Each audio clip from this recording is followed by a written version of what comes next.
And now the next case. All parties in the matter of Kaleem versus Bradford. Step forward, please. 23-year-old bartender Nita Kaleem is suing her former friend, 27-year-old furniture refinisher Terrence Bradford, for assaulting her during a night of drinking. Miss Kaleem, how do you know the defendant? Terrence Bradford was a friend of mine. What does that mean, a friend of yours? Was he a boyfriend? A friend of mine, just an associate. We lived a block away from each other. If I wasn't working and he wasn't working, we'll call each other, go out. It's your complaint that he assaulted you for no reason one evening when you were both drinking. Right. Mr. Bradford says that you were drunk and you went nuts and he was merely defending himself. So I want you to tell me when this happened, what kind of an assault it was, what your injuries were, and then I have a few other serious questions to ask you. Okay. When was it? It was on September 11th of 2002. Where were you and what were you doing? I was in Terrence Bradford's home. We were... Who else lives in his home? His mother, and I think his stepfather, his father. Were they home? His mother was home, yes. Go ahead. What time of the day? Around 11, 12 o'clock at night. Come on, let me hear what happened. Okay, what happened was... Terrence called me earlier that night. He was like, "What you doing?" I said, "Nothing, I'm not doing anything."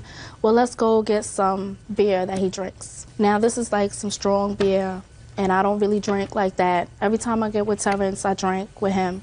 And we were drunk that night. We were both drinking. And in his mother's house? In his mother's house, yes. And what happened was... I couldn't breathe. I was having difficulty breathing. All I remember was... You were having difficulty breathing from what? From, I don't know, I just couldn't breathe. I was on the bed. I remember him calling his mother, asking his mother, what's the matter with her? She's not breathing right. She's acting funny. I remember his mother saying that, you know, just get a cold rag or whatever. She's just been drinking a little bit. She'll be all right. Next thing I know, I'm standing in the kitchen with his mother. Then she has a towel to my head. I don't remember getting hit. I got hit 3 times, actually. You just told me you don't remember getting hit. No, I don't remember getting hit. But the way that I got hit, I have pictures if you want to see. I sustained a black eye, my nose was busted, and I have a scar on my head from where I got hit, where actually, if he did hit me, he had to have hit me at least a minimum of 3 times. Maybe you fell off the bed. No, I did not fall off the bed. How do you know? I did not fall off the bed. Just a minute, Miss Kaleem. What you're telling me is that you were so drunk that you had no idea how you got bruised on your face. Is that what you're telling me? That I was so drunk. We were drinking that night. Just a second. No, just a second. If somebody hits you 3 times, severely enough to cause injuries, which you're going to show me in a second, right, and you don't remember how that happened, but you're surmising that from the photographs it came as a result of being hit 3 times, what you're telling me is that you don't remember being hit. Is that right? And if you don't remember being hit, you don't remember being hit because you were too drunk. You report him to the police? No, I didn't. Just a second. Is there any reason why somebody who has, can I have those pictures? Somebody who has this kind of injury that you claim was as a result of getting beaten by him doesn't report this to the police? His cousin called me 2 days later.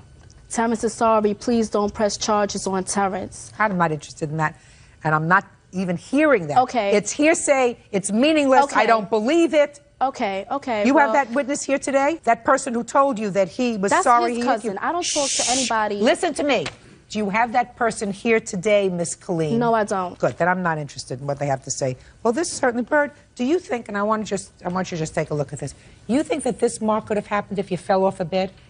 It's possible. Yeah, sure, anything's possible. All right, Mr. Bradford, tell me what happened. When she came around my house, she was already a little drunk.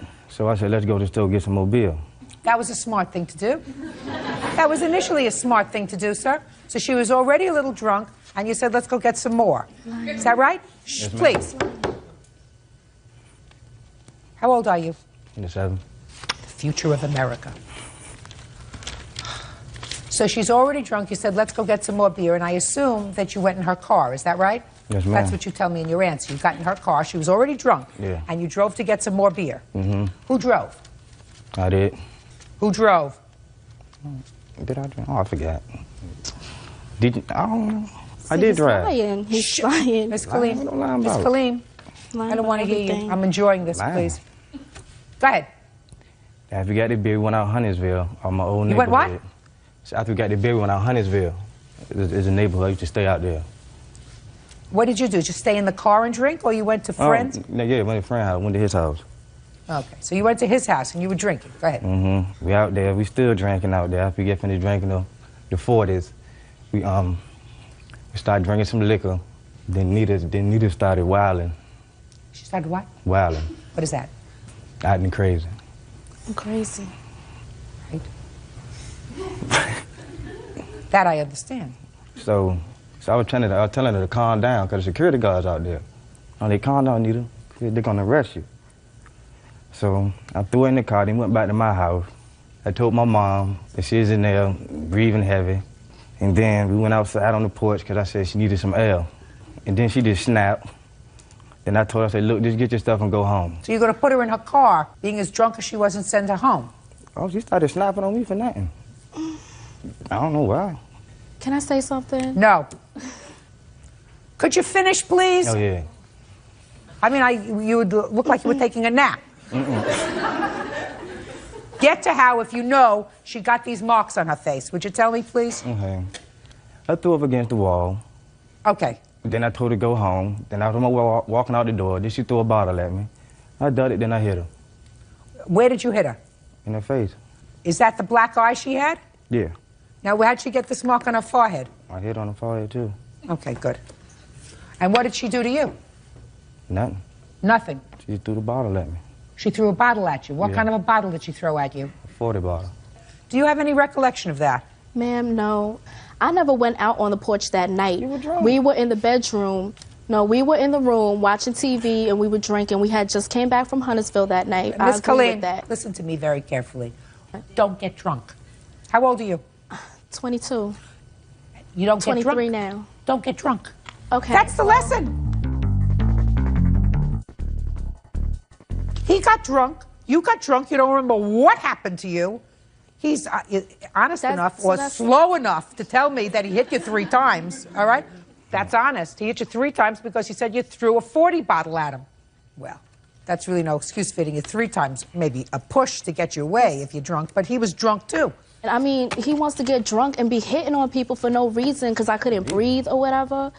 I mean, that doesn't make any sense. Where is your responsibility in all this? He's an idiot. I don't have any responsibility in any of this. That's Oh, you what I'm do? trying to say. Oh, if listen to me. we're friends and we go out My and mouth drink. is moving, your mouth has to stop. Your responsibility to yourself as an adult is not to get so drunk so that you don't know what you're doing. You do have a responsibility. Because if he did, in fact, assault you when you had no responsibility, then you would have called the police and made a complaint, and he would have been arrested for assault because that's what he did. And the reason that you couldn't do that, even if you had wanted to do that, is because you were so drunk that you have no self-induced. He didn't order you to drink. He didn't compel you to drink. He didn't get you down on the floor and use a funnel and funnel it into your mouth. You went to his house on purpose for the express purpose of drinking. And I believe everything he says, that you did arrive at his house already having consumed alcohol. Okay, can I say one thing? No. He called No. 2 days What later. what part of no didn't you apologizing. understand? How's What he gonna part apologize? of no? What part of no didn't right. you understand? Because he's stupid and called you to apologize. He agreed that he was going to pay for my medical bills. Good, he said should was pay for gonna your medical bill. For my one Good. day Just I a missed second. from work. He should pay for your medical bill. Did you agree to pay for a medical bill? Yes, ma'am. I told Yes, you did. Good. And what was your medical bill? $159. That's what he's going to pay. Judgment for the plaintiff. He in the amount of agreed- no, he agreed to $159 pay for this, too. outside. Parties are excused. You may step out. He was drinking. He was drunk. I was drinking. I was drunk. I was trying to calm her down. I was not out of control that night. I just didn't want to get in trouble, that's all. Him hitting me, I don't remember any of that. And for him to do that was wrong. And now the next case. All parties in the matter of Hall versus Carlton. Step forward, please. Registered nurse Cynthia Hall is suing artist Della Carlton for the money she paid to have a mural painted. Cynthia says Della did a poor job. Miss Hall, you hired the defendant to paint a mural in the nursery, in your baby's nursery. Yes, Your Honor. Paid her $200. Yes. She painted the mural. You say it was less than quality work. You want your money back. Yes, Your Honor. And it says she did a reasonable job, and you're entitled to nothing. How did you find the defendant? I went to a local baby store called Gore's in Sacramento, and they had a portfolio of her, and she really had a really nice portfolio there. So I was kind of at the end of my pregnancy and really wanted to get someone to do the mural for me right away. And in her portfolio, did it list references? I didn't see any references. Did you ask her for references? No, I didn't. And she came to your house? She came to my house. First you called her on the phone? Yes. Did you set a price with her on the phone? Over the phone, we didn't really set a price. She actually came out, and I kind of discussed with her what I was wanting, but no price was set over the phone. And so you discussed price when she came out to the house? Yes. And she was going to charge you? Originally, I told her $300 for the labor. And then? Then later I realized I hadn't told her that I usually got $30 for supplies. So the total cost, I priced it at $330. Okay. And then she told me that she was on a limited budget and that she didn't want to spend any more than $200, including supplies. So I agreed to that, and I came out to her house and did the artwork. And how long did it take you? 4.5 hours plus. Okay, can I see the picture of what you did? Yes, Your Honor. What I have here is her photos. I have the photos from Gore's because she did the bathroom there, a mural in the bathroom at Gore's. I'm not interested in the photos from Gore's. You made the selection. You selected her as an artist. That's your problem, Miss Hall. Okay.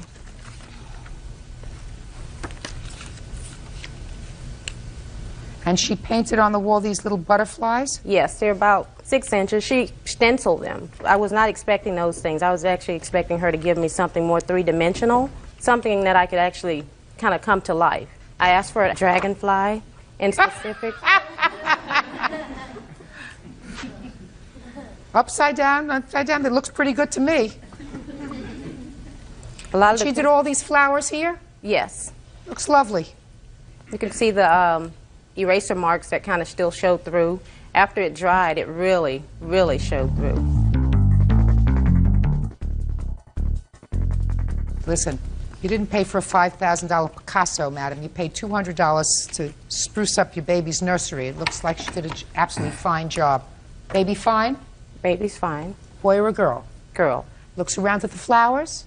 Baby looks around at the flowers. Very good. If you don't like the flowers, paint over them. But pencil marks show through. You paid $200 for this artwork. You got $200 worth of artwork, maybe a little bit more. Stop complaining. Don't muddle up your life with things that are really unimportant.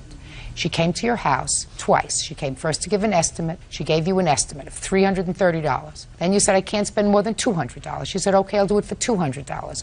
She came out, she did the work. She was there for 4 hours. Certainly she's entitled to be paid for her labor. You paid her for her labor after the work was done. Is that right? Yes. Then later you looked at it, you said, I don't like this. I see a pencil mark. I see a smudge. I see an eraser mark. That's because after it dried, it really showed through. You could see all I want to tell you something. You certainly can't see that from the pictures. All you see from the pictures is lovely, light artwork. So concentrate on important things, not things that aren't important. The case is dismissed. That's all.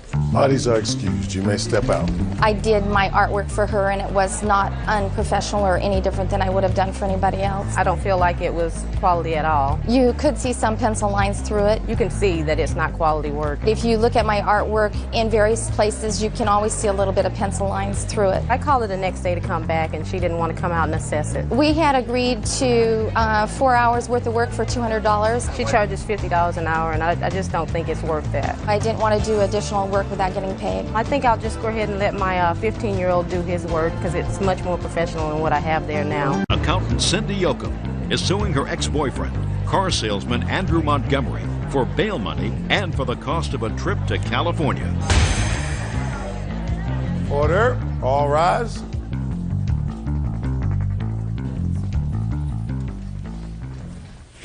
Yeah, this is case number 476 on the calendar in the matter of Yoakum versus Montgomery.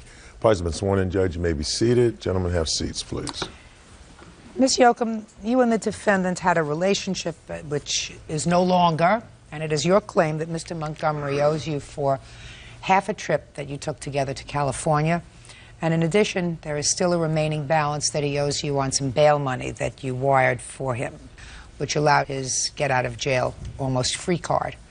Mr. Montgomery says that the trip to California that you took was a gift, and that while he does acknowledge that you posted bail for him at one point, he says he's paid you the entire $500 back. Is that right, sir? Yes, Your Honor. Okay. So, tell me about this trip to California. When did you take it and what were the circumstances? Your Honor, Mr. Montgomery in August had offered to take me on vacation for my birthday, which is September 9th. Offered to pay for it with the check for vacation that he had been anticipated on receiving. No, Ms. Yoakum, listen to me.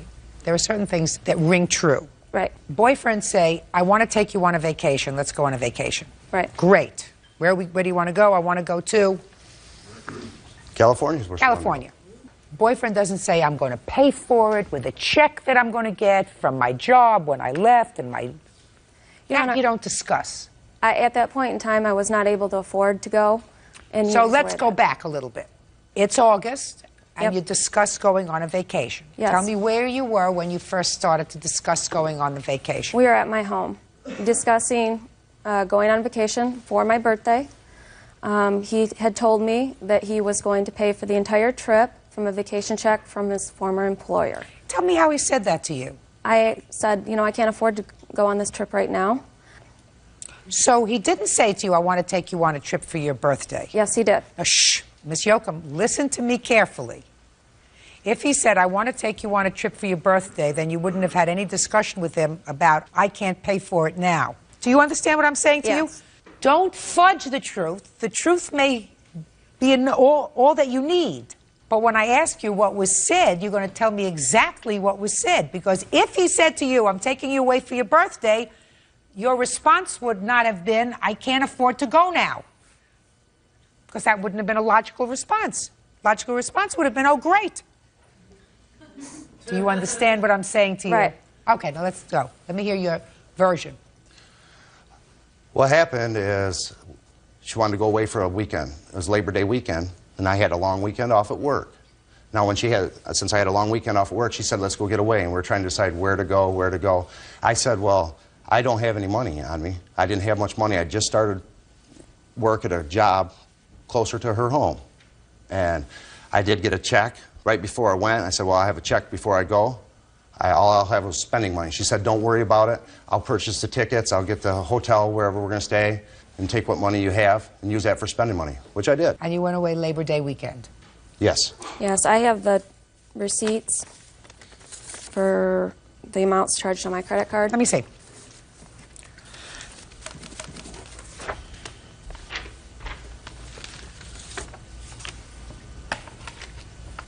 What's Tiffany and Company? Jewelry store. I know what it is. What'd you buy there? I bought a necklace. For who? Me. Well, why is that here? I just highlighted everything because he had told me he was taking me and he would pay for everything. No, dear. You don't get it. The only thing I don't see here really is restaurants. Only one restaurant. We took a large sum of money. I withdrew over $500. He had the $400 from his check, and then an additional $200 that I withdrew from my ATM. Which Okay, just I a do minute. have. So he had $400 that he took with him, Yes. that he spent. And I also have money that I took. I didn't feel that he should pay for, if I wanted any, like, souvenirs. Necklaces. Shh. Okay, Mr. Montgomery, when you came back from this vacation, were you working, sir? Yes. What kind of job were you working at? I was at a car dealership. So why didn't you start paying her for at least part of this trip, your airline tickets and I the sure rental did. car? Every paycheck I got, I gave her $300 here, $400 there. I gave her plenty of money. Were you living together? Yes, we were. How long did you live together? 5 months. Oh, Is that right? 5 months. August 5th. I do have a record of every Just time. tell me how long you lived together. August 5th. To when? Or, I'm sorry, about August 5th to December 5th. Okay. And he would give you money every month?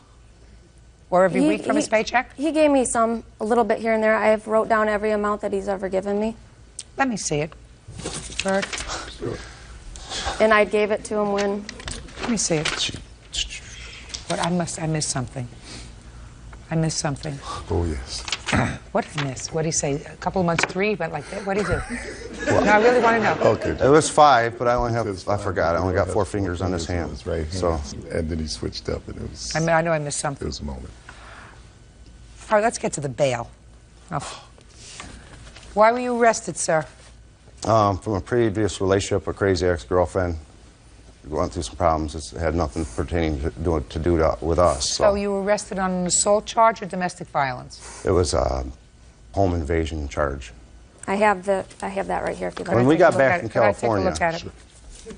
she went and bought a wedding dress. She wanted to get married that soon. She went and purchased a wedding dress. Mr. Montgomery, I'm talking about your arrest. You're talking to me about wedding veils. Did these two things have anything to do with each other? No. Good. And if you thought that you were going to get me off track just because of my age, you are not going to be successful, sir. What was the date that you posted this bond? The date of the bond was, it was 2 days, 3 days before Thanksgiving, right before Thanksgiving, like a week November, before, sir, maybe. and you separated... It was in November, yes. November. You separated shortly thereafter in December. Yes, I was at work, and she came to my work at 8 o'clock at night in the freezing cold. Whatever. Closed her with all my belongings. With a wedding said, dress. Go out. Okay. How much did he pay you back? He paid me $220. Okay. So far, I am satisfied that he owes you $280 for the bond. I'm not so sure about the trip. He actually I asked. would like you to tell me why it was that after 5 months living together, you chose to evict him in the fashion that you did. We had a lot of arguments, and frankly, he scared me. His ex-girlfriend had brought him in on domestic violence charges. And you thought this was the safest way of dealing I thought with it was the safest way. I had my friend with me. I wasn't So sure you were what he afraid would of do. him? I was afraid. He were made 2 death threats to me. You were afraid of him? Yes. Well, then my question is, and I know that this will sound a little naive to you, if you were afraid of him, why did you subsequently decide to have any contact with him? He told me he would pay me back before Christmas so that I would have money. Do you understand what I'm saying to you? If you're really afraid of somebody and you fear for your life, why would you sue somebody for a couple of bucks if you got them out of your life and they were gone? So that you would have contact with them again, even if it's only briefly. Your Honor, because I have PPO papers prepared and ready to go as soon as I get home. What's PPO? Personal protection order. Why would you bother with that, though? My question is, why would you bother? Because I've been in contact with his ex-girlfriend. I know what he's like. I know Just a minute. What contact have you had with him since he left in December? I haven't spoken to him. So he hasn't... Shh. You haven't spoken to him? He hasn't called you? He kept calling me until the 20th of December. So several months went by and it's no contact. So why do you have an application ready for a protective order? Because I'm being called as a witness in his felony trial. Being called in his felony trial by his ex-girlfriend as a witness? Yes. So you got together with the ex-girlfriend? Judge Judy continues in a moment. And later today, I did try to contact her, and she refused to sign. Just a minute. What do you want? She was harassing me. I didn't. I'm not looking at you. real cases, real people. Judge Judy. Cindy Yoakum says ex-boyfriend Andrew Montgomery owes for bail money and for a trip to California. Andrew says it was her idea to take the trip. It sounds to me as if you want nothing more to do with him and wanted to sever all ties and just get on with your life, you certainly complicated it, and that was your own doing. Yes, I realize that. Good. So it was very foolish. She owes you $280 for the bail. The trip, hope you enjoyed it. That's all. Parties are excused. You may step out. He's got a history of using women. I thought she might help me out. She went and bought a wedding dress. Right after we got back from California, wanted to get married. I wasn't ready to get married, and I didn't want to get married to her. Let me see, he's asked me to marry him, he's asked his ex-girlfriend to marry him, and the one before that. He basically takes whoever's got the most money and uses them for whatever he can get. She contacted me after she booted me out, after she kicked me out, left me in the cold. She called me, had me come up and visit her 3 different times. He's got home invasion charges. Why am I the person that is the bad person in this case? Software engineer Peter Clay is suing his ex-fiancée, writer Deborah Todd, for several unpaid loans. Deborah says Peter owes her more than she owes him. Order. All rise. Yeah, this is case number 490 on the calendar in the matter of Clay versus Todd. Parties have been sworn in, Judge. You may be seated. Young lady, have a seat, please. Who is this? This is my daughter, Mallory. How old is she? 15. I'd like her outside, please. I've read your complaint, and according to your complaint, the defendant was your former fiancé. There came a time when you and your child moved into her home, and it is your claim that you made 2 loans to her. One was for veterinary bills for her dog, and the other was for repairs that were done on her car. Ms. Todd acknowledges the fact that you paid the vet bill, correct? Yes. And Ms. Todd acknowledges the fact that you paid to have her car fixed. Yes. What she says is that you lived there practically rent-free for the time that you lived there with your daughter. She took care of the majority of the bills, despite the fact that you had an agreement to pay half of the bills. You actually owe her money, but she's willing to say, forget it. Yes. Mr. Clay, when did you move into the defendant's house? Late September, early October of 2000. And how long did you stay there, sir? We moved out on January of 2002. And what was the financial arrangement that you had with Ms. Todd while you were there? Well, the financial arrangement was never really clear-cut, but I covered things like groceries, Costco, a lot of other expenses, and she paid for household utilities. Well, so how much money each month did you contribute to the household? To the household? To put it on a monthly scale, I can give you figures of what I spent during the 14-month period on things like groceries and Costco and pet food and medical bills and cellular phone bills.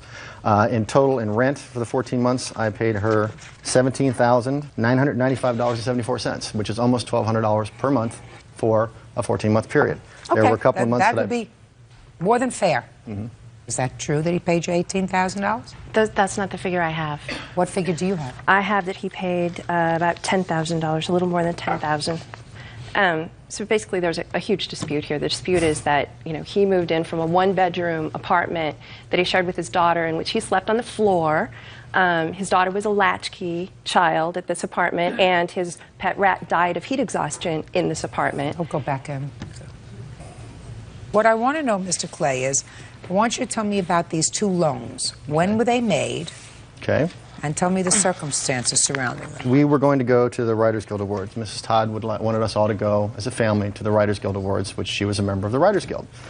And in order to do so, she did not have all of the money necessary. The tickets were, I think, $500. And so in order to do so, I put $700 worth of PG&E bills on one of my credit cards so that that money could be freed to go to the Writers Guild. But then suddenly, her car needed new brakes. It was going to be $1,200. She didn't have the money, and we needed the car to drive to Los Angeles. Where was your car? My car is a little teeny Honda Civic. It wouldn't have worked to carry 4 people in their bags to Los Angeles. So I agreed to place that on the credit card with the idea that she was going to pay, with the agreement that she would pay me back. Well, tell me about the agreement, because you changed your words several times. You said, with my thought that she would pay me back? Well, yes, it was, okay, I will put this on the card. You will pay me back when you can pay me back. She goes, she would even state, I'll pay you back. I would state, I'm not worried about it. I know you will. We're a family. So after the Writers Guild Award, did she pay anything towards that? No. Okay, now when did the dog get sick? Well, the first charge for the dog is on the 9th of March. So it was shortly after we got back. Of 01? Of 2001, correct. Okay. And I took the dog. The dog wasn't eating, so I took the dog to the vet, and the vet said that he had a enlarged spleen. And when the vet came by and said, okay, I'm going to do the splenectomy, it's going to be $2,700. The only way for this to be paid for was by me putting it on my credit card. Unfortunately, while the dog was in surgery, or shortly thereafter, the veterinary hospital broke his leg. They proceeded to take him to Davis Medical Center, where they diagnosed him with a vascular cancer and gave a prognosis of 3 to 6 months, that the leg would not heal, that it would need to be amputated, and he could go on chemo, and this might prolong his life. I was vehemently against this, but once again, I get a phone call from Ms. Todd when she's now in Davis picking up the dog saying, I need you to put this on the credit card and I'll pay you back. And this was another $1,100+ for the amputation of this dog's leg. Is that correct? I don't believe I said I will pay you back for these. Peter and I were living as a family. It was, we need to get these expenses done and we need to put them on the card. It wasn't as though I just rushed up to UC Davis. We discussed this with the kids, we discussed this with Peter, we discussed it with our veterinarian at great length, and decided that the treatment for the dog was to go to UC Davis. What about, Ms. Todd, the expenses for the car? I also put well over that amount of money into the car for car repairs. It was used primarily as the family car. I assume that it was used primarily as the family car. Yeah, it's a big Ford Explorer. As he said, he has a little Honda, and we hardly went any place in his car. Mr. Clay, I have several questions for you, sir. I assume that by virtue of the fact that the two of you were standing on opposite sides of the table, that this relationship did not work out. No, it did not. Let us assume it had. And you got married. And she didn't give you back this money. Would you be suing her? Possibly not. Then that's not a debt. When somebody... You see. No, first of all, I'm going to read to you what you wrote with regard in your complaint, which could have very easily resolved at least a substantial part of this lawsuit.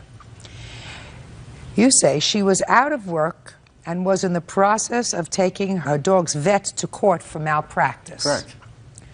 She promised me that as soon as she won her lawsuit, she would pay me what she owed me. Correct. Which That's what you say? Yes.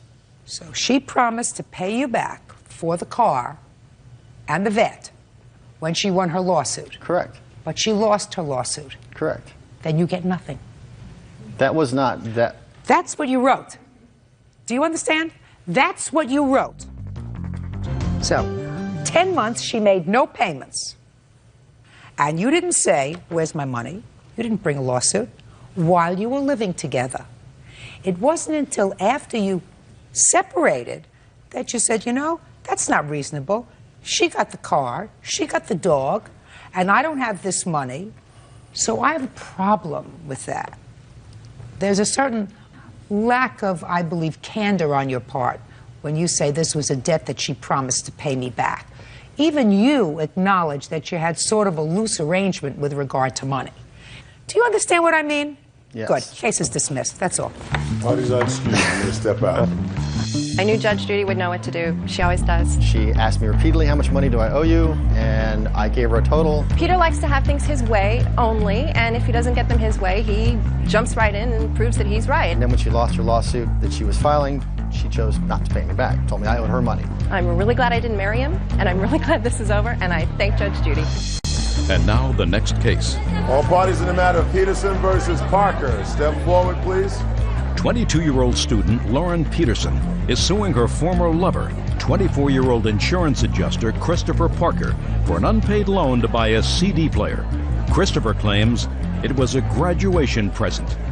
Ms. Peterson, you claim that the defendant owes you for a loan, it's about a year old, for a CD player for his car. You and the defendant know each other for a long time from college, but only briefly dated, according to you. Yes. Mr. Parker says you did, in fact, put the CD player that he wanted for his car on your credit card, but that it was a graduation present. That's your defense. Is that right, Yes. sir? How long did you date Ms. Peterson, Mr. Parker? Somewhere around 6 weeks. Not very long. From when to when? I want to say right before Christmas until probably a little after January. And you graduated from college at that time, didn't you? Yes, I did. And tell me about this gift that she purchased for you. When did she purchase it? Where were you? How did she know you wanted it? She purchased it, I guess, during January. It's been a while. I don't quite remember. If you don't remember, then I'm going to have to ask her. Okay. He asked me to borrow it the last week in January, asked me to borrow money for the CD player. He actually ordered it himself online and used my credit card number. Where was he when he purchased it? At your house or at his house? At his house. We never lived together. So were you at his house when he... No, ma'am. I was in college, which is an hour away from... So he called you on the phone? Yes. Tell me about the conversation. He had been looking at CD players to put in his newly purchased car, and he found one that he liked, which had a limited availability. So he was talking about it for a day or two, and then he asked me if he could borrow the money. And I said, because he asked me if he could borrow the money, that was the only reason I was loaning him the money, and I would expect repayment when he got a job. Go ahead. It did happen like that, except for I didn't ask to borrow it. She said since I had graduated, she'd go ahead and pay for it. Well, just a second. You called her at her house? Well, we were talking on the phone, and I was telling her what I'd found. Well, tell me about the conversation now that you remember it better. What do you mean? Oh, What do you mean? What do you mean? What do you mean? we were talking on the telephone, and because I had DSL, so I had the internet connection already. So I was telling her what I had found on there, and she said, go ahead and order it. She'd pay for it. You're talking to her on the phone, Mm-hmm. and you're playing with your computer at the same time. That's correct. Right? I hate when people do that. So you're talking to her on the phone, and you're playing with your computer, and you found this CD player that you wanted for your car. While you're talking to her on the phone, Mm-hmm. you said, I found the CD player that I want, right? Mm-hmm. Would you like to buy it for me as a gift? I mean, how did that, I really want You know to how it came about? Because, like she said, there was limited availability, and at the current time, I didn't have a job, so she offered to buy it. Tell me, don't say she offered to buy it, because that's not what people usually say to each other. I'm offering to buy this to you. Well, she just said that she would pay for it. And?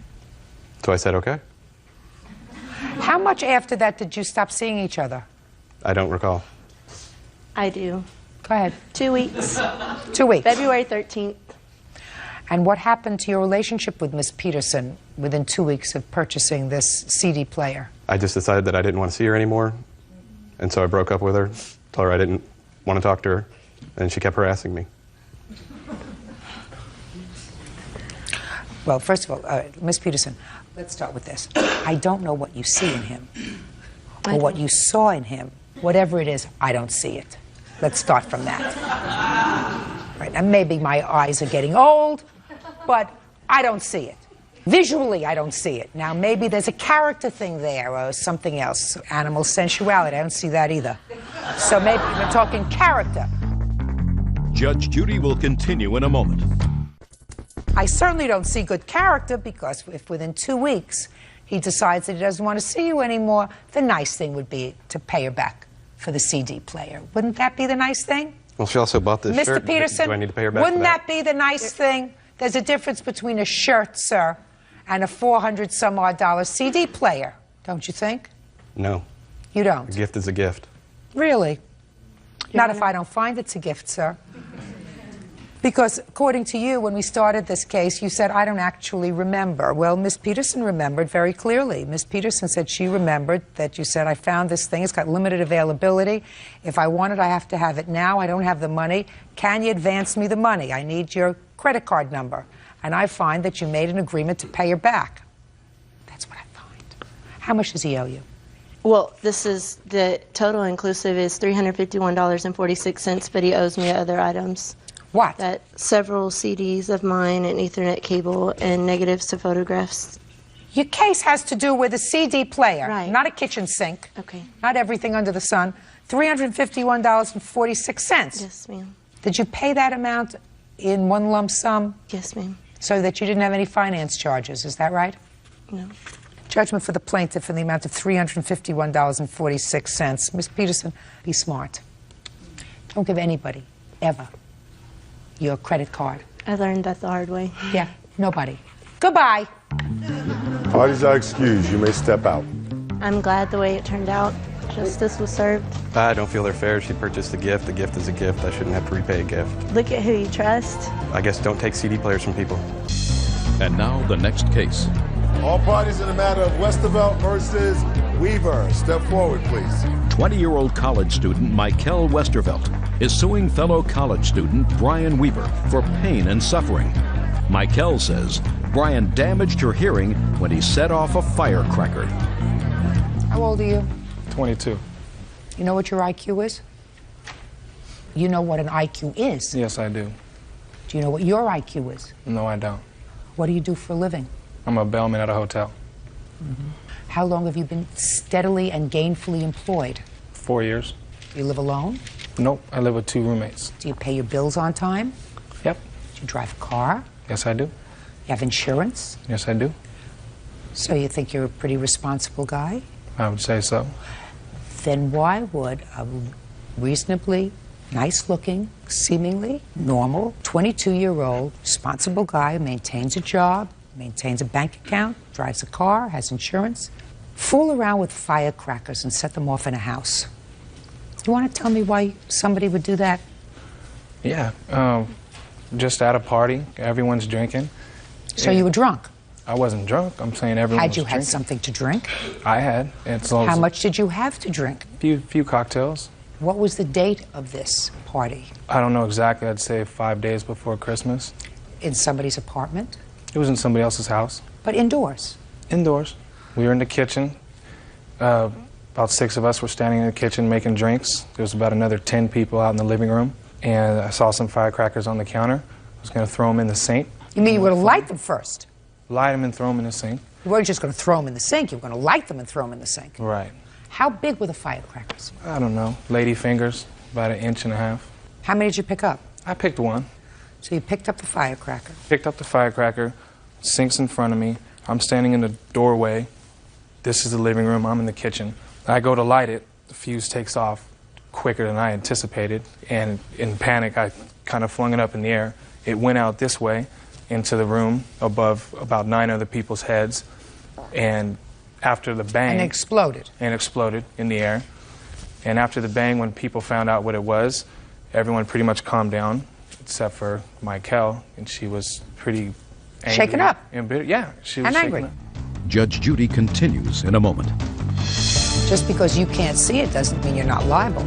That's for me to decide whether your stupid, irresponsible, childlike actions caused her discomfort.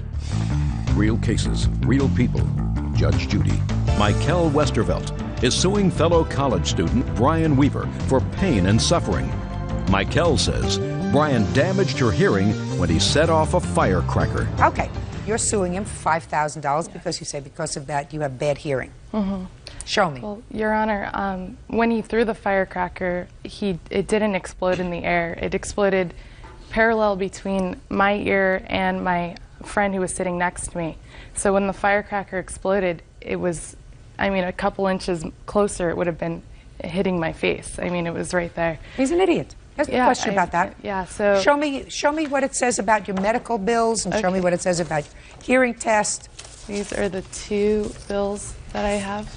And then this is a hearing test. And it shows that my left ear is 100% and my right ear, the damage from the...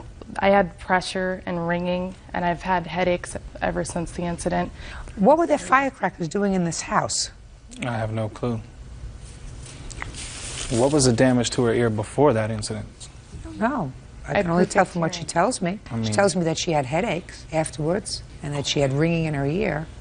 I don't know what her hearing was before that. It's part of the problem because she doesn't have expert testimony with regard to that. But you certainly are responsible for some part of the discomfort that she had, certainly for all of her bills. But I don't feel that because there was 9 other people in the room and she's the only one that had a problem with it. So? So I don't know if there was ringing or headaches. I mean, how do I know she didn't have headaches before this? She may have. She says she didn't. I don't feel that I owe her money for her ears, personally. Well, let me ask you this question, sir. What if the firecracker, instead of going off a couple of inches away from her face, hit her face and burned her face? Would you feel as if you were responsible? Sure, because I would see that there was no burn mark before she came into the party. And then I have to say, just because you can't see it doesn't mean you're not liable. That's for me to decide whether your stupid, irresponsible, childlike actions caused her discomfort. If I find that they did, you are responsible. Now, you may not be responsible to the full extent that she wants you to be responsible, but you certainly are responsible. What kind of work do you do? I'm a full-time student. What day of the week was this? It was a Friday, and it was the end of finals for school, so everybody was celebrating. Okay. Did you go home immediately afterwards? Afterwards, my friend drove me to my sister's house, which was closer to the location and that we were partying at. And I immediately told her what kind of discomfort I was in. And my mother is an RN, and I saw her the next day, and I still had the ringing. And how long did it last? The ringing lasted for 3 days, and I've had headaches ever since. And after he threw the firecracker, I turned around to see who did it. And he was pointing and laughing. It was humiliating. You know, everybody in the kitchen. Shouldn't have been humiliating to you because he was acting like a I know fool. he was acting like a fool, but just the pain, immediate pain, you know, and to have somebody laugh at you because of it. Okay, but I wasn't laughing. He's a fool. He can't help it. All right, Your Honor. So listen to me. It's genetic. He doesn't get it. Did he ever come over and apologize to No. you? What did you say when you got the flowers and the note from him the next day? Did you call him and thank him? I wish I could have. Yeah, because they never came. No. And the follow-up also never came. A No. week later, a couple of weeks later? Nothing. He can't help it. Judge Judy continues in a moment. Can't help it. You know, I mean, it's not a legal defense. You know, his genetic infirmity. But Judge I Judy, want you can to I have say some something? sort of sympathy for him because he's going to be like that forever. He's cooked. So I can't say, you know, when he grows up, he'll get better. When he grows up, he'll get smarter. When he grows up, his IQ will increase. This is what it is, madam. You have to have a certain amount of sympathy for him. Judgment for the plaintiff in the amount of $2,500. That's all. Parties are excused. You may step out. The firecracker's thrown in the middle of the air, and she's the only person that's going to have ear problems. I mean, you know, who's to say she didn't have ear problems before? You throw a firecracker at somebody's face, there's going to be a problem afterwards, you know? I don't even think it went by her. It was by 9 other people. I just hope he can grow up. I think it's absolutely bogus. I apologize. Okay, I accept his apology, and I hope he learns from this. For your use. Mm-hmm. That's not correct. He was there during the agreement that we made. Who is this? It's my father. He's my witness. Good. Stand up, sir. You have no personal first-hand knowledge of anything. Is that correct? No much, because... Now you can sit. What did you think he was going to say to me? This is Judy Justice. Chastity Rubio Cortez is suing her son, Christian Rubio Cortez, for an unpaid car loan, DUI fees, and tires. Court come to order. All rise. Have a seat, please. Judge, case 3130, Rubio Cortez versus Rubio Cortez. Thank you. You're welcome. Miss Cortez, this is your son. How old are you? 19. What do you do for a living? Currently unemployed. I kind of just drive around and deliver food. Who is this? It's my father. Your father and mother are no longer together, I assume? No. Is he a witness for you or just here for support? Yes, ma'am. He's my witness. Okay. I'm going to start with you, Mr. Cortez. Your mother bought a car for your use. Mm-hmm. In what year? 2022. So at the time you were 17? Mm-hmm. Uh-huh is not an answer. Yes, ma'am. And what was the arrangement you had with your mother? We would buy the car and split it half and half. Explain that to me. You're going to cut the car in half? The price was $4,000, so I would pay $2,000 and she would pay $2,000. Did your mother have her own car? She did. So what you're saying is she was going to make a gift to you of the other $2,000? No, ma'am. She was also going to use the car as well. But she had her own car. She did. What kind of car did she have? She had a Ford Explorer. And what kind of car did you buy with your mother? It's a Honda Civic Coupe. What year? 2008. And what year is the Explorer? 2018. So if I were going to choose a car to drive around, I would choose the Ford Explorer rather than the 10-year-older Honda Civic. That's what I would choose. Take a vote here? Take a vote here? Yeah. Okay. Now, this is what the case is about. Your mother said you still owe money on the car. And your claim to me is you paid for half. Correct. And that's all you're supposed to pay for. Yes, ma'am. That's a pretty good story. Now, how old were you when you got your first ticket with the car? 17. What'd you get a ticket for? I was on my way home from work, and I ended up falling asleep. Fell asleep at the wheel of the car. What kind of work were you doing? I was working at a fast food restaurant. For how many hours? 8 to 10. What time of the day or night did you fall asleep at the wheel? I would say 6 p.m. Did you damage the car? No, ma'am. What did you hit? I just fell asleep. What do you mean, you fall asleep and the car stopped itself? I was parked. Oh, so you were parked and just fell asleep in your car? I was very tired. Well, what'd you get a ticket for? I got a ticket for reckless Reckless what? driving. And did you pay that ticket and get points on your license? I did. Anybody help you pay the ticket? My mom. How much did she pay? It was $275. And that was when you had just gotten the car. Correct. Now, when did you get your second ticket? It was in 2023. What did you get a ticket for? I got a DUI. Did you plead guilty to the DUI? I did. How much was the fine for the DUI? $600. Who paid that? My mother. Well, the $600, now you're over the age of 18. $600 is your punishment for driving while drunk or intoxicated with something else. You wouldn't ask somebody to do your jail time for you. You wouldn't say to my mom, I don't like to be in jail. Could you please go for me? You wouldn't say that to her, right? No. Well, the $600 is your penalty for breaking the law. Did you pay your mother back? Yes, ma'am. The whole $600? Yes, ma'am. Is that true? That's not correct. Did he pay you anything towards the $600? Not towards the $600 yet.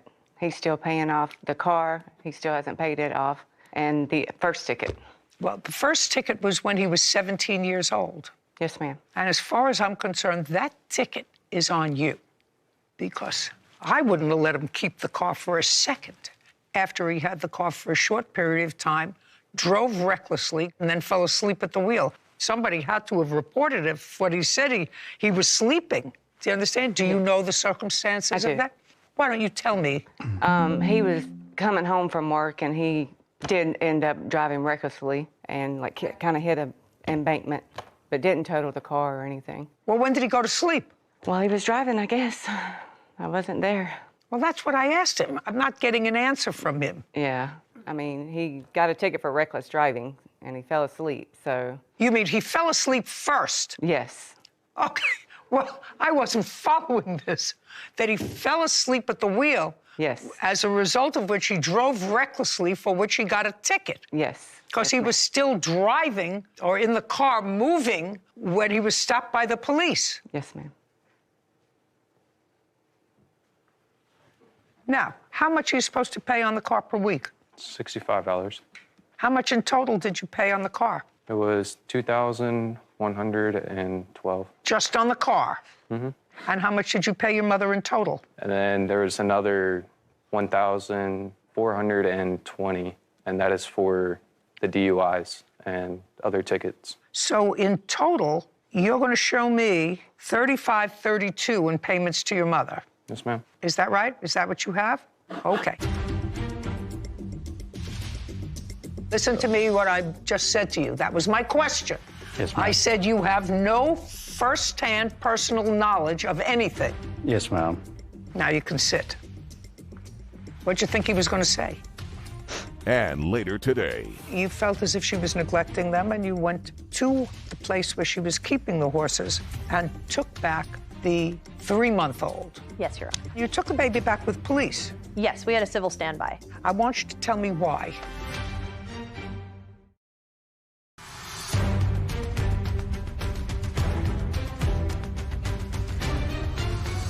Chastity Rubio Cortez claims her son, Christian Rubio Cortez, owes for an unpaid car loan, DUI fees, and tires. Now, how much do you have, Miss Cortez, as his total payments to you for everything? For everything, he has paid on the car $3,235, and he still owes for the DUI fees, the tire rims. Forget tire rims, forget tires. If you want to pay for his tire rims, that's your business. I don't care if you drive a tire without rims, but nuts and bolts in there. Not when he hasn't paid other tickets. That's on you. Well, I mean, I was just thinking he of paid $3,235. Well, not so much different. There's a difference in $300. Now, tell me what your father is going to testify to. He was there during the agreement that we made. Good. Stand up, sir. Tell me your last name. Rubio Cortez. Mr. Cortez, I want you to think back 2 years when your son was 17. Were you and your wife together at that point? No. Where were you when you heard the discussion between your former wife and your son? I was home. In whose home? In my home. Who lives with you? My other son. What was your former wife doing there? No, I just heard. Look at me. Yes, ma'am. You were home. She wasn't there. Uh-huh. So you weren't all in the same house together. No, my other son, he goes and hang out with them. So that's how I was noticed that they was going to buy another car. So you don't have no personal first-hand knowledge of anything, is that correct? No much, because Not much. Well, that was my question. Yes, ma'am. I said you have no first-hand personal knowledge of anything. Yes, ma'am. Now you can sit. What'd you think he was going to say? What did you think he was going to say to me? You said he was a witness to the agreement that you made with your mother. How's that? Because me and my brother have both told him about it.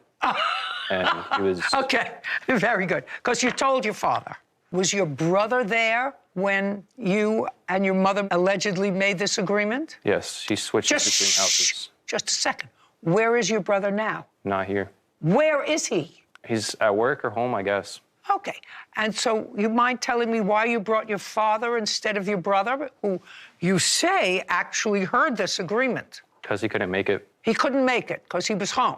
He just told me he couldn't make it. Just a second. Now, you owe your mother $2,600 for the car. Judgment for the plaintiff. We're finished. Thank you very much. Thank you. This court is adjourned. We agreed to split it, and she expected me to pay more than what we agreed upon. Well, because he's not taking responsibility of his actions. And after that, we got into an argument, and ever since then, we just haven't been on good terms. He's upset with me right now, but I think it will be okay. Probably not at the moment going to be talking with her that much, but I'm sure I'll be talking to her again soon.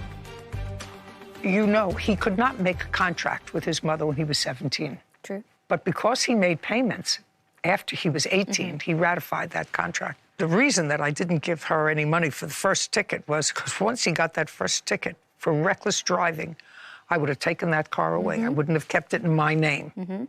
And the kid, clearly, the young man has a, you know, an ongoing battle with the truth.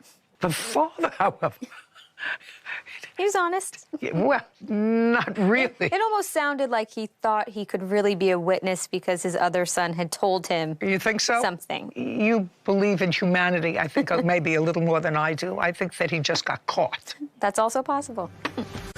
Case 3115, Brockett versus Carrillo. All parties, please come forward.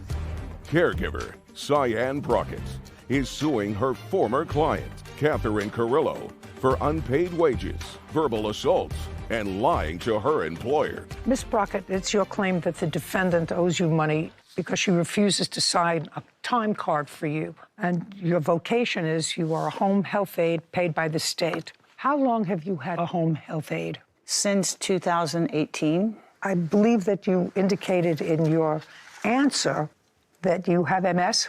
Yes, I do. How long have you had MS? Since I was 42, I was diagnosed with it. How old are you now? 65. A while. Long time.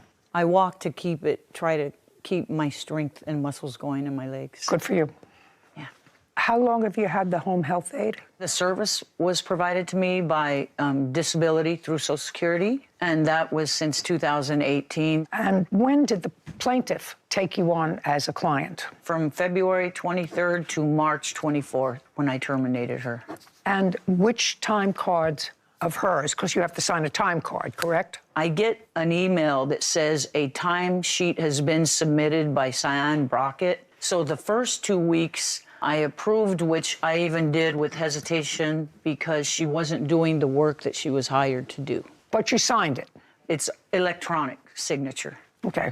But you didn't fire her after 2 weeks? Because she kept promising that she would make up the hours to me. How many hours a day was she supposed to spend with you? It was 5 hours a day, 5 days a week. And she would come and sit down on my sofa and she would start texting and receiving phone calls and talking. And then one time she said, oh, Access didn't pick up my mom, I gotta go. I'll make this up to you later. And she got up and left. Okay, so that was, don't speak. So that was one time? That was one time. Okay. And another time she was texting a lot. I go, there's work that needs to be done that you agreed to do, and we need to get it done. And she goes, oh, I'm having a birthday party for my niece. And she showed me a picture on her phone of a cake with the Chanel, the 2 C's on it, and she goes, I'm paying for this for my niece. I got a lot of planning to do for her party, so I have to go. And I said, but what about the work that needs to be done? She goes, well, I could always come on the weekend and do it. So she never did do the hours. Okay, so that's 2 times out of 2 weeks, and that's Monday through Friday. Yes. Well, that's the first 2 weeks. What happened in the second 2 weeks? Well, I had to go to the pharmacy, and I said I needed to pick up my medication. And then I went in the pharmacy to get my medication. She stayed in the car, and I went and got back in the car, and she came and dropped me off. She said she had to go to her next client. And I said, it hasn't even been 45 minutes. And she said, yeah, well, I'll be back tomorrow. And then she didn't come back the next day, and I was calling her, and she didn't even answer her phone. Okay. Caregiver Cyan Brockett claims her former client, Catherine Carrillo, owes for unpaid wages. Now, what time is she due at your house? She was supposed to be there at 9, from 9 to 2. Is that correct? That is correct. Are you telling me that you always got there at 9? Yes, I am. Every day that you were there? Every day. Until March 24th, when she asked me to come at 9:30, which was a Friday. Why did she say to come at 9:30? Because her and her friends were going to walk at Apollo Park, and that she wanted to exercise and be with her friends, so instead of coming at 9, could I come at 9:30? Do you remember that? I remember that conversation and that particular instance, but I did not ask her to come at 9:30 because my friend would leave to go for her walk at Apollo Park with some other friends at 6 in the morning. So I was going to be back at 9, and I even told her I would be back at 9.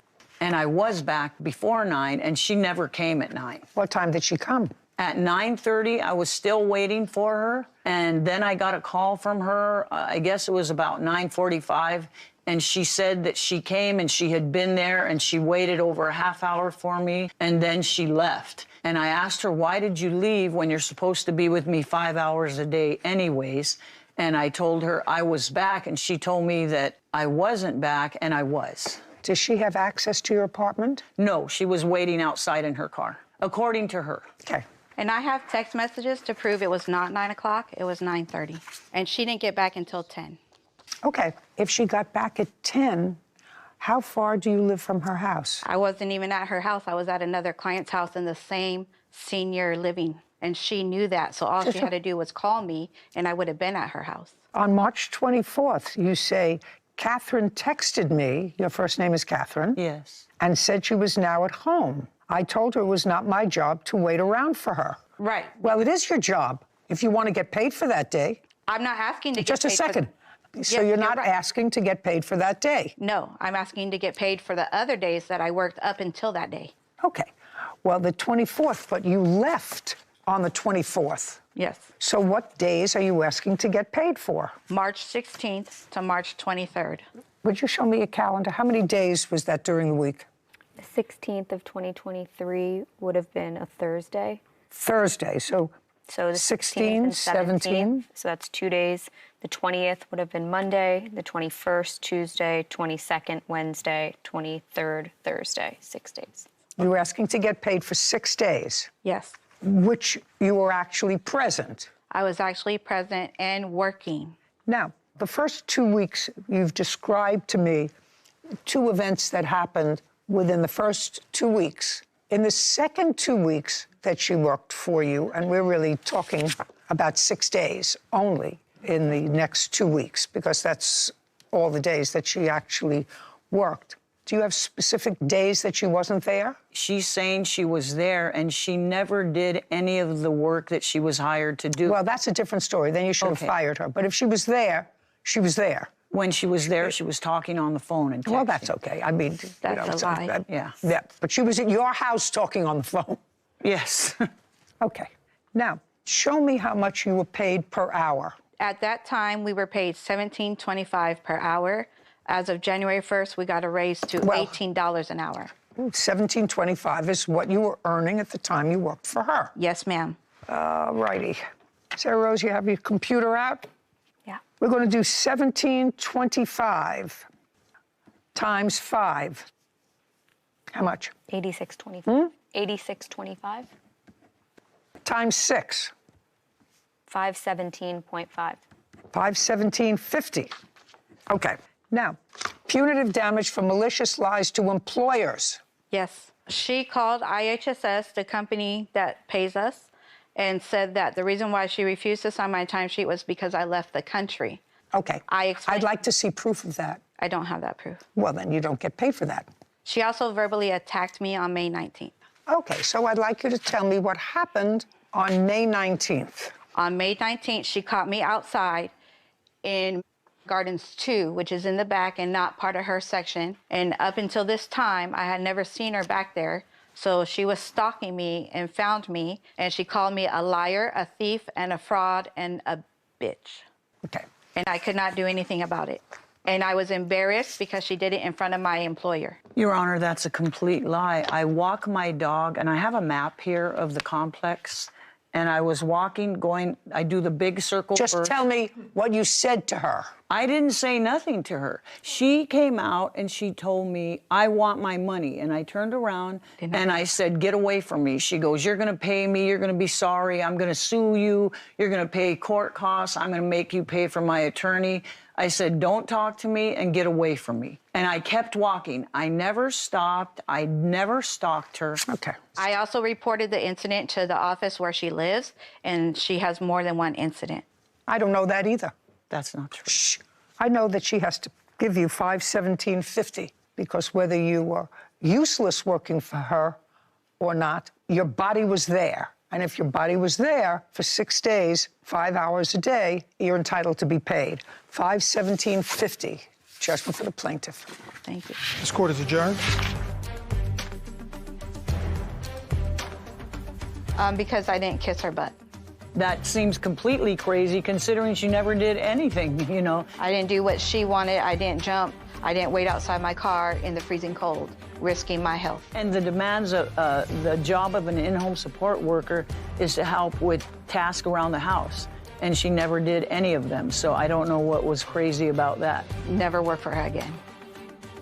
I think that the defendant was really miraculous. She's had MS for 42, 52, 60, almost 25 years. Yeah. She walks her dog, she walks around the big circle, little circle, and she really... Just needs a few extra help with a few tasks around the house. Probably a little extra help with moving things, cleaning things around the house. That's it. Lucky that she lives in a country that has a good government. Yeah. Hi, xin chào các bạn. Chào mừng các bạn đã đến với kênh của mình. Hôm nay chúng ta hãy cùng tô màu cho bức tranh về hình ảnh một chú công an nhé. Chúng ta hãy cùng bắt đầu thôi nào.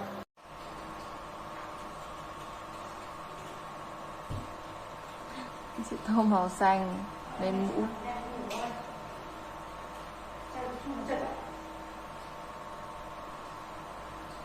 Không, con màu vừa thôi. Em mặc không mặc cái quần này đâu. Em mặc quần áo này đẹp không? Đẹp không? Áo thì đẹp. Quần đẹp. Em có 60 thôi. Hả? Em đẹp, rồi đã chân ra rồi. Này mềm mát lắm. Cô đã thích rồi.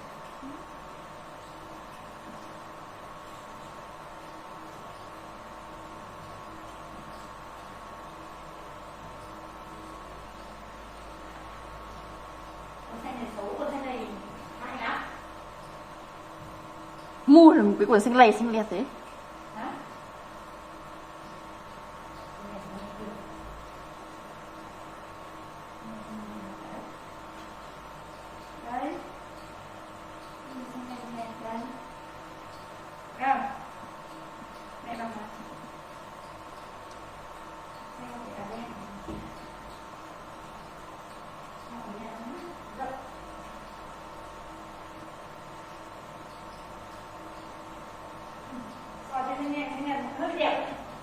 Hả? Hơi đẹp. Gì vậy? Cô xanh này. Xinh mình vậy? Cô xanh này đẹp á? Hả? Được, mặc về áo đen đi.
Hi,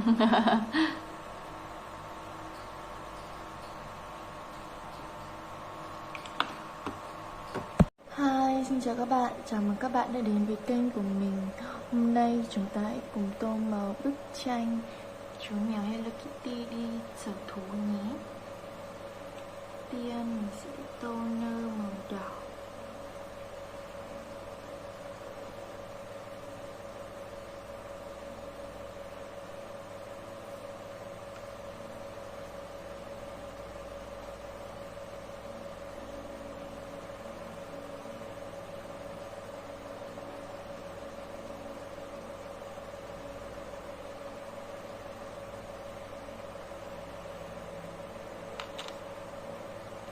Áo mình sẽ tô màu hồng.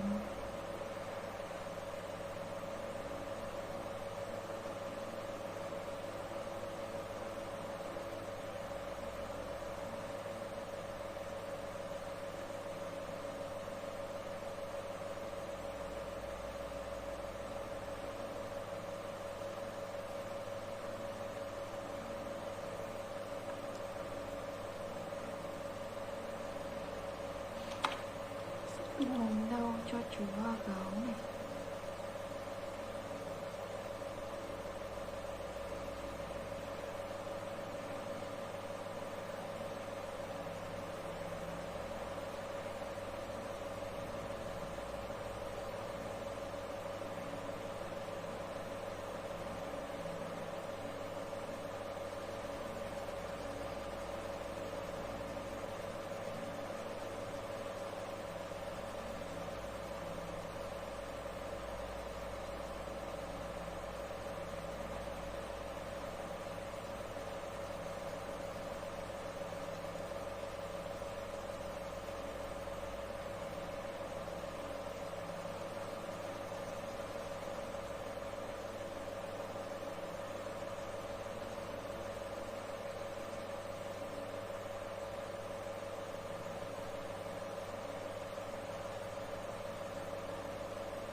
Chú sư tử mình sẽ tô màu cam.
Màu xám tô cho chú voi.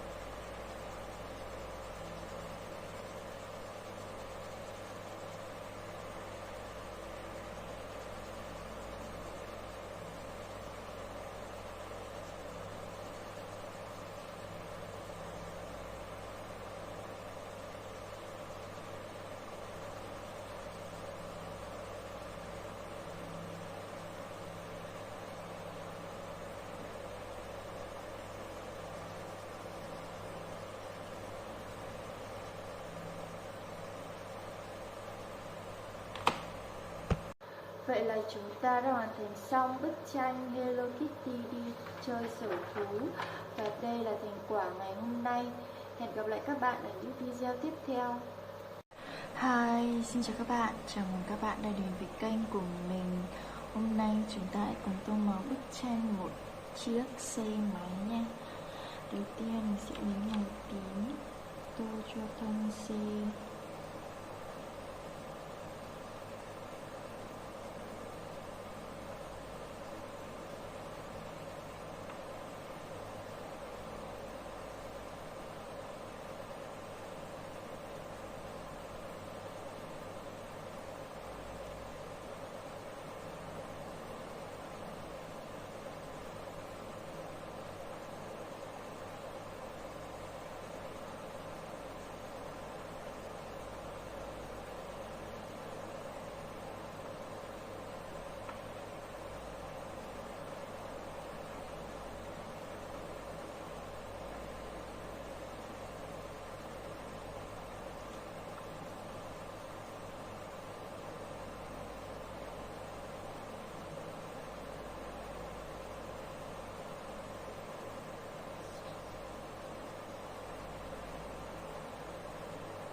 Màu hồng mình sẽ tô vào đây.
Lấy màu đen tô vào bánh xe.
Vậy là chúng ta đã hoàn thành xong bức tranh một chiếc xe gắn máy.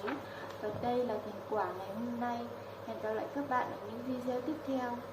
Hi, xin chào các bạn. Chào mừng các bạn đã đến với kênh của mình. Hôm nay chúng ta hãy cùng tô màu cho bức tranh một chú ếch. Mình sẽ lấy màu xanh này tô vào mặt chú ếch.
thân chú ếch màu xanh lá cây.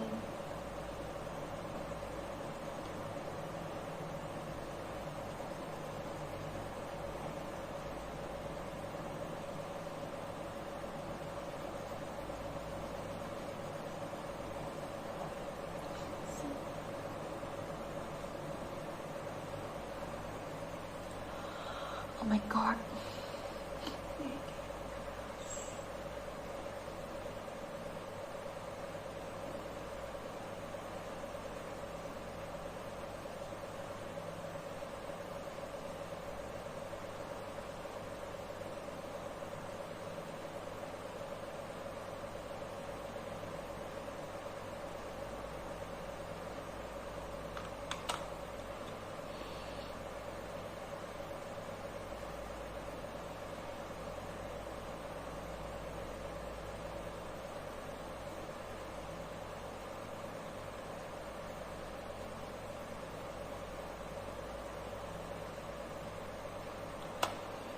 Mai mình sẽ tô màu hồng.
Vậy là chúng ta đã hoàn thành xong bức tranh một chú ếch. Và đây là thành quả ngày hôm nay. Hẹn gặp lại các bạn ở những video tiếp theo. Hi, xin chào các bạn. Chào mừng các bạn đã đến với kênh của mình. Hôm nay chúng ta cùng tô màu bức tranh chú mèo này. Chú mèo Hello Kitty đang đi shopping. Mình sẽ lấy màu vàng tô vào chiếc nâu.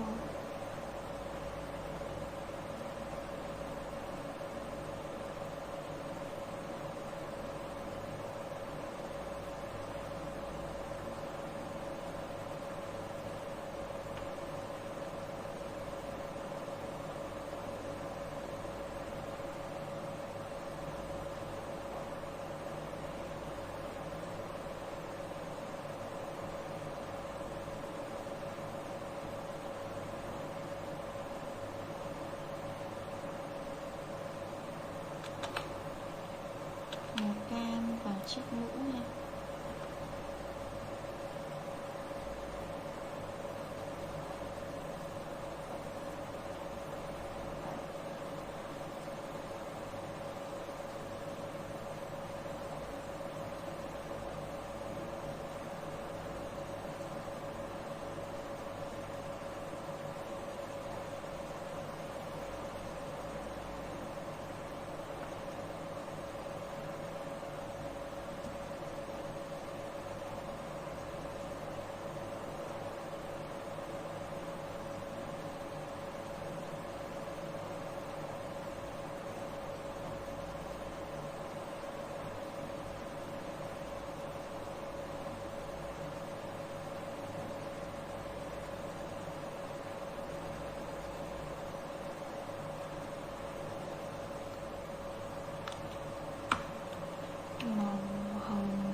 Bánh màu xanh nước bị tô vào chiếc túi này.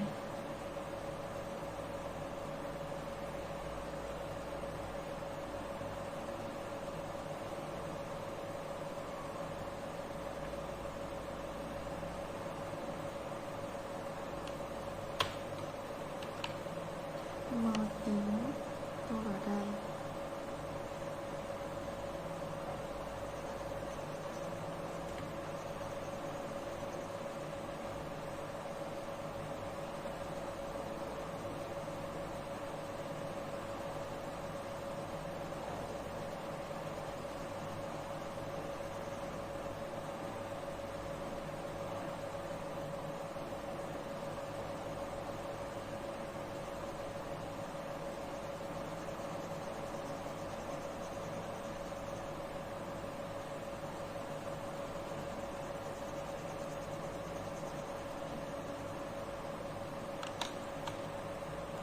Xanh lá cây tô vào chiếc túi này.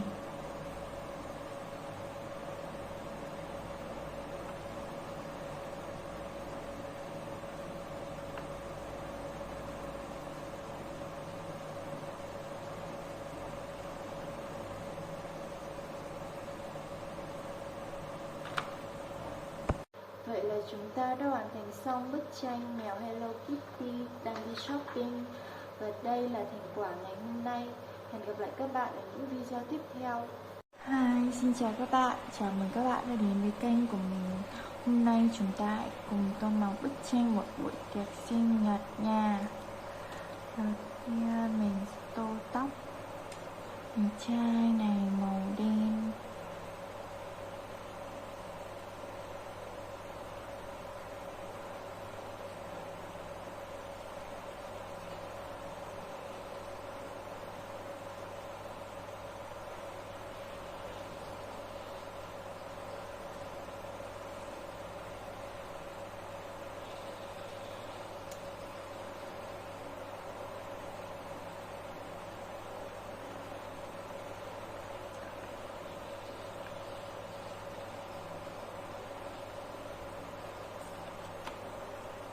Tô màu vàng và tóc bạn này.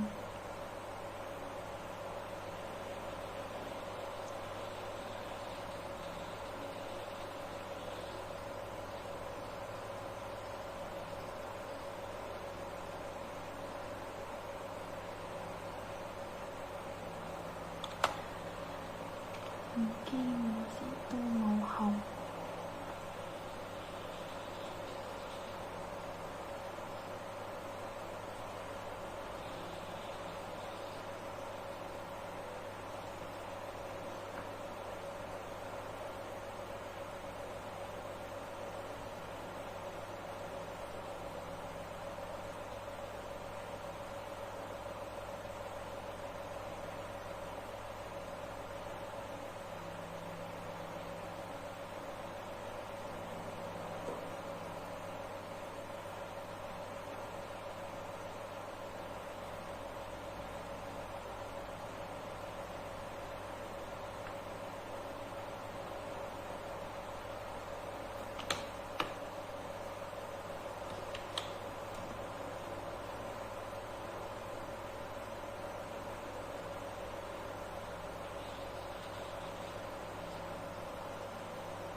Áo của bé này sẽ là màu xanh nước quên, xanh lá cây.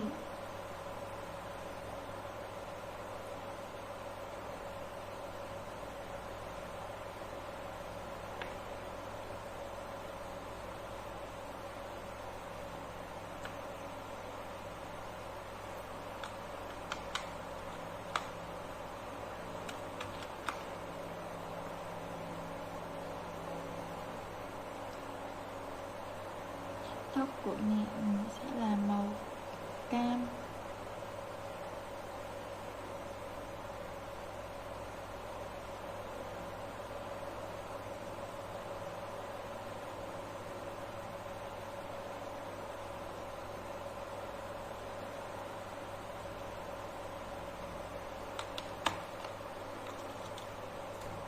phố màu đen.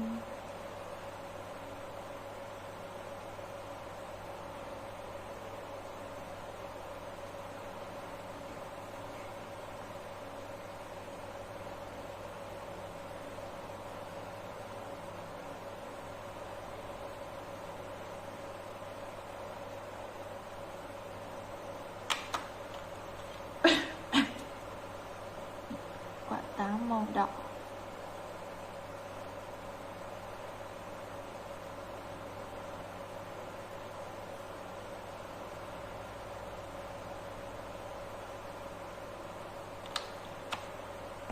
Vậy là chúng ta đã hoàn thành xong bức tranh một bữa tiệc sinh nhật. Và đây là thành quả ngày hôm nay. Hẹn gặp lại các bạn ở những video tiếp theo. Hi, xin chào các bạn. Chào mừng các bạn đã đến với kênh của mình. Hôm nay chúng ta cùng tô màu bức tranh hình ảnh bệnh viện nha. Mình sẽ lấy màu đỏ tô vào chữ thập.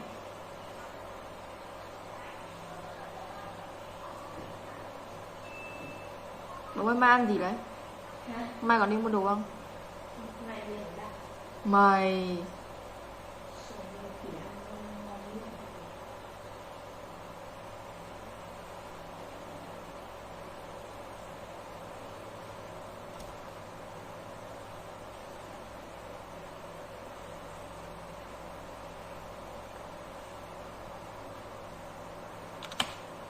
màu đen phần bánh xe.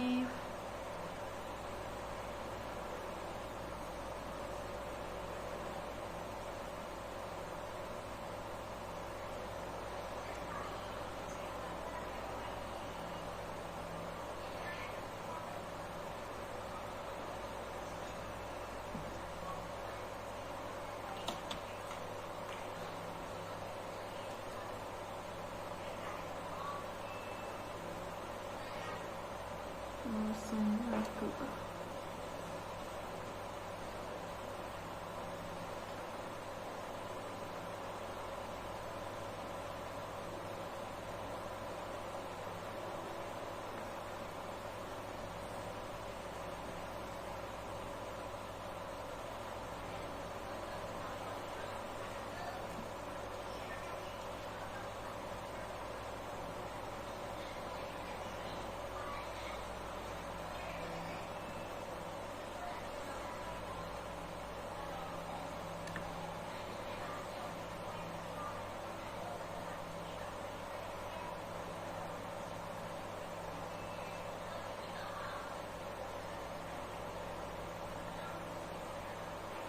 Mình sẽ lấy màu xanh để tô vào cửa.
Vậy là chúng ta đã hoàn thành xong bức tranh bên ngoài của bệnh viện. Và đây là thành quả ngày hôm nay.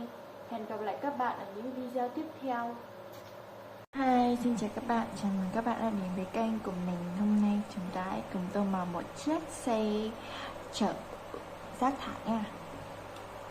Mình sẽ tô bánh xe màu đen.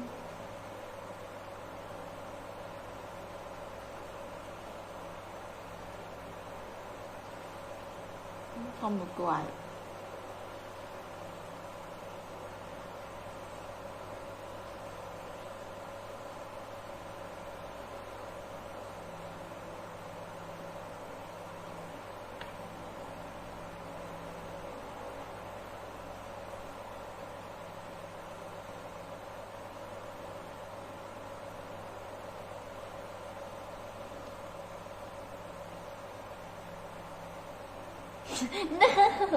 No. Không được nhìn. Không được nhìn đâu. Không được nhìn đâu.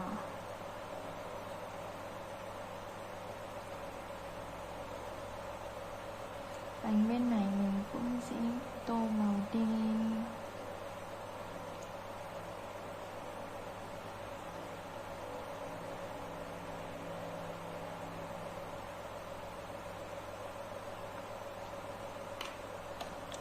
Tô màu xanh đậm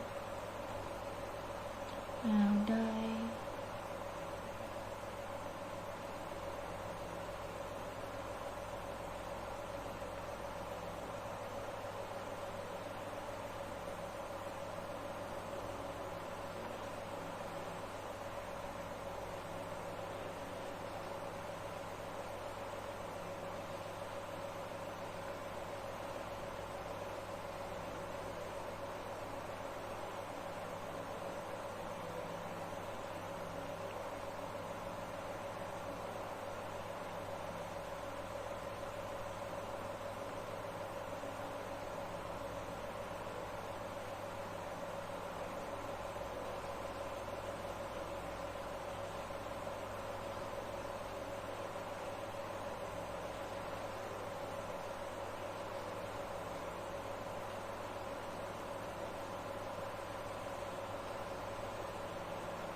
Vậy là chúng ta đã hoàn thành xong bức tranh một chiếc xe chở rác.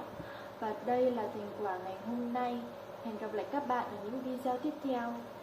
Hi, xin chào các bạn. Chào mừng các bạn đã đến với kênh của mình. Hôm nay chúng ta cùng tô màu bức tranh một chú thỏ nhé. Sẽ lấy màu hồng đậm tô vào chiếc nơ.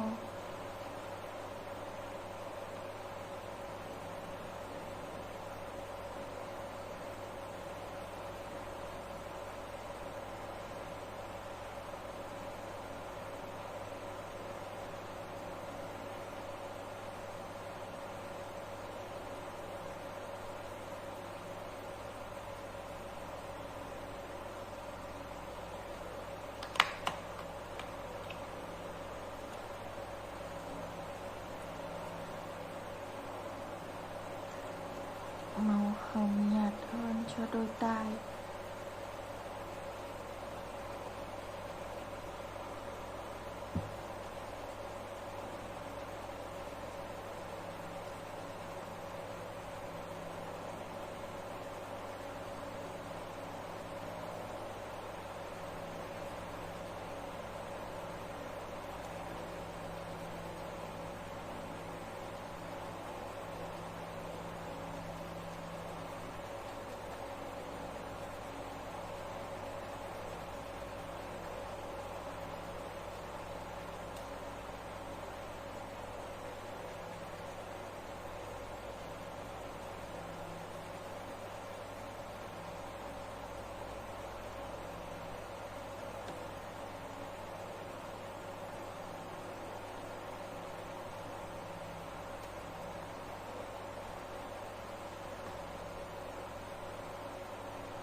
Khúc gỗ màu nâu.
Vậy là chúng ta đã hoàn thành xong bức tranh một chú thỏ đang cầm phong thư.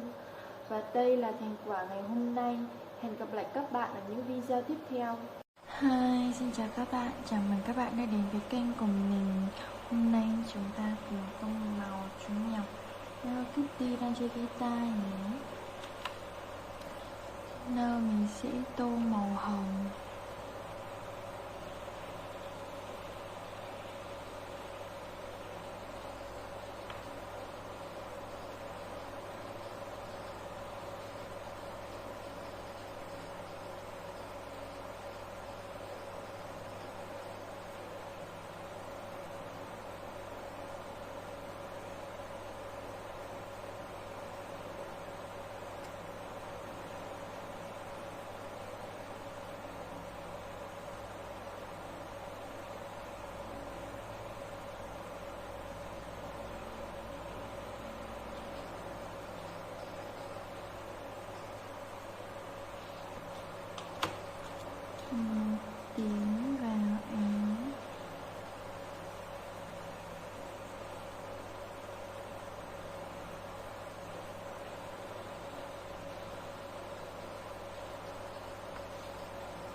Mình sẽ tô màu này vào guitar.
Vậy là chúng ta đã hoàn thành xong bức tranh một chú mèo Hello Kitty đang chơi guitar. Và đây là thành quả ngày hôm nay. Hẹn gặp lại các bạn ở những video tiếp theo. Hi, xin chào các bạn, chào mừng các bạn đã đến với kênh của mình. Hôm nay chúng ta hãy cùng tô màu bức tranh một chiếc bánh Hello Kitty nhé. Mình sẽ tô màu hồng vào vai.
Màu đỏ vào đây.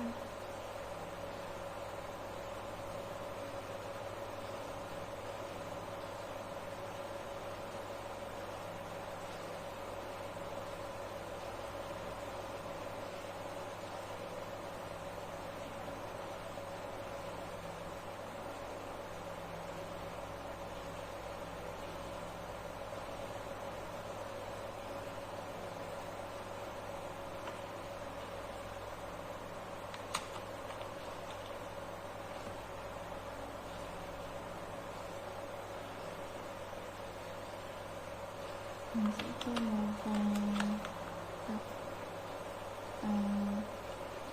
trước góc.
Vậy là chúng ta đã hoàn thành xong bức tranh một chiếc bánh hình Hello Kitty. Và đây là thành quả ngày hôm nay. Hẹn gặp lại các bạn ở những video tiếp theo. Hi, xin chào các bạn. Chào mừng các bạn đã đến với kênh của mình. Hôm nay chúng ta cùng tô màu bức tranh gia đình nhà Việt nhé. Đầu tiên mỏ mình sẽ tô màu cam.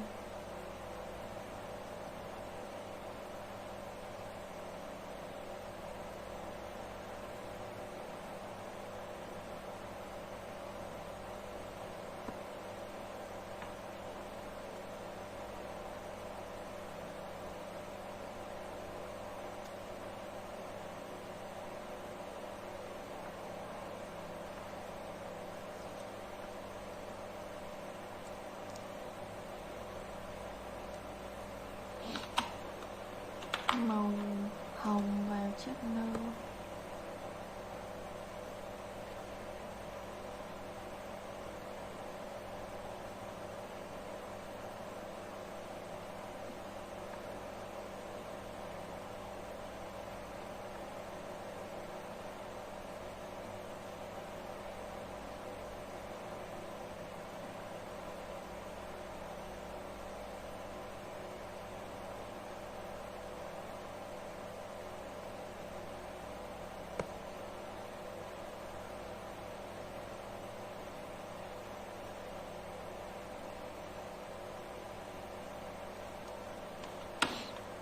Cái màu vàng này tô cho lông và những chú vịt.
Màu này mình sẽ tô vào chân.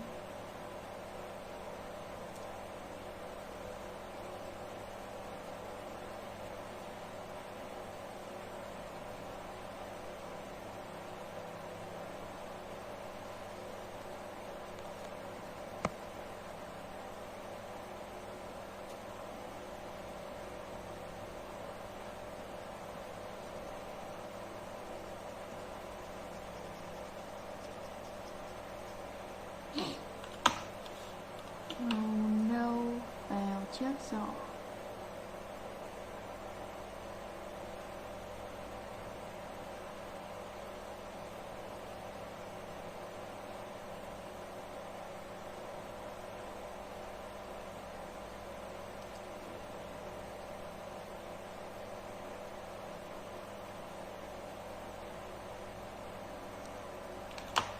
Giờ mình sẽ tô màu này.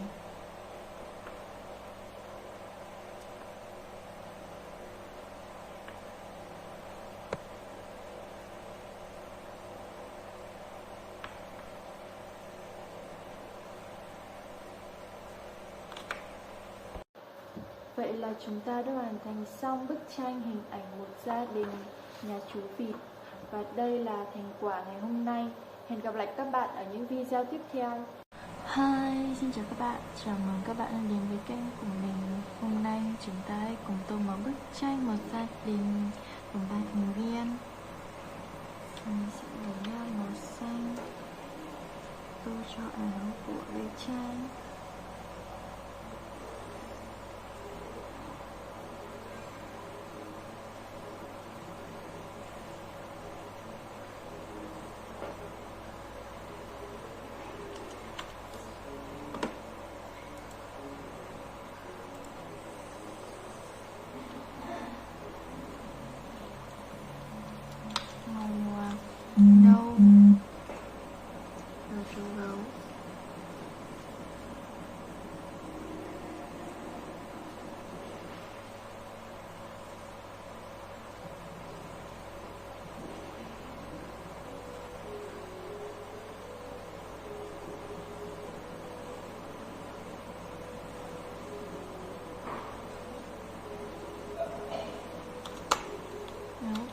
sẽ là màu vàng cam.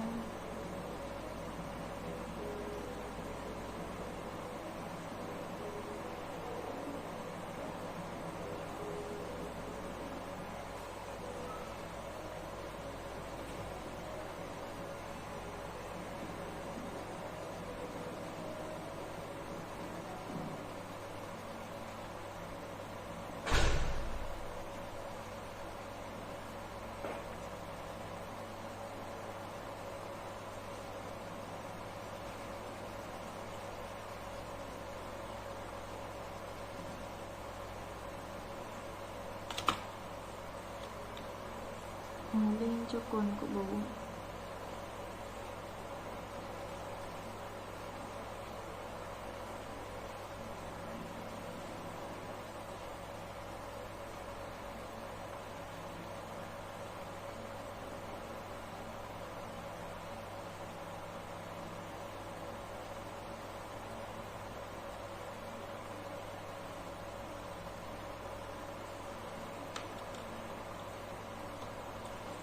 Màu xanh này là áo của bố.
Vậy là chúng ta đã hoàn thành xong bức tranh một gia đình gồm 3 thành viên. Và đây là thành quả ngày hôm nay. Hẹn gặp lại các bạn ở những video tiếp theo. Hi, xin chào các bạn. Chào mừng các bạn đã đến với kênh của mình. Hôm nay chúng ta hãy cùng tô màu bức tranh một chàng trai đang đeo một chiếc tai nghe ở trên cổ. Tóc mình sẽ tô màu đen.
Màu xanh nước biển vào chiếc tai nghe.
Mình sẽ tô khăn tay màu sáng.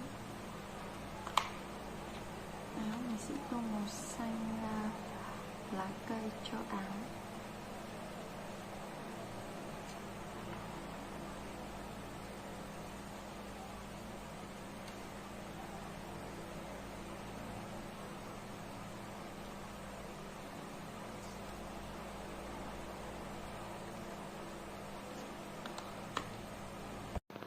Vậy là chúng ta đã hoàn thành xong bức tranh một chàng trai đeo một chiếc tai nghe ở cổ. Và đây là thành quả ngày hôm nay. Hẹn gặp lại các bạn ở những video tiếp theo. Hi, xin chào các bạn. Chào mừng các bạn đã đến với kênh của mình. Hôm nay chúng ta hãy cùng tô màu cho bức tranh một cô nàng đang cầm một bông hoa hồng nhé. Mình sẽ tô bông hoa hồng này màu đỏ.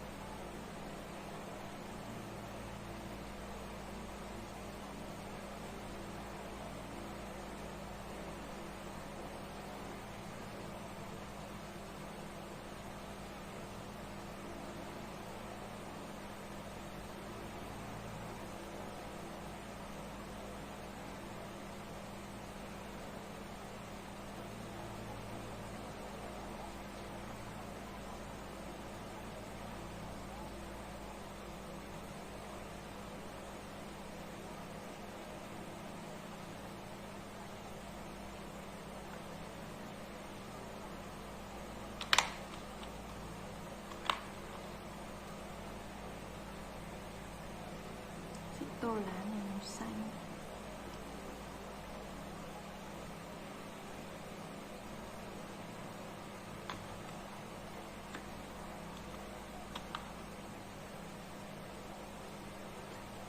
Dây chuyền mình sẽ tô màu vàng.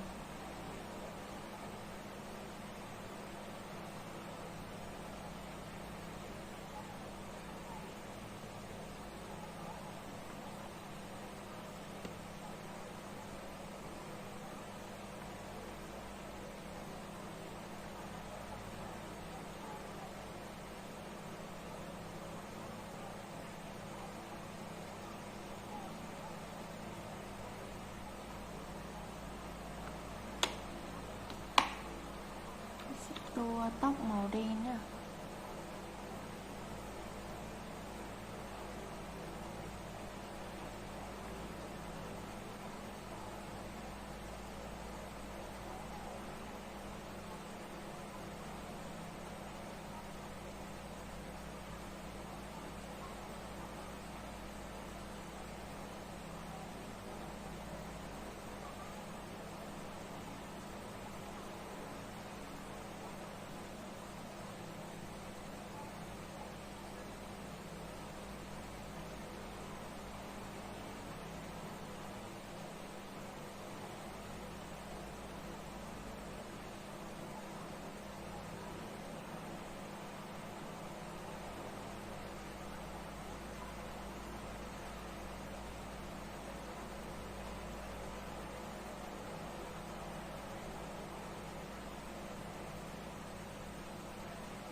Tô màu xanh ngọc và bông tai nha. Vậy là chúng ta đã hoàn thành xong bức tranh một cô nàng đang cầm một bông hoa hồng. Và đây là thành quả ngày hôm nay. Hẹn gặp lại các bạn ở những video tiếp theo.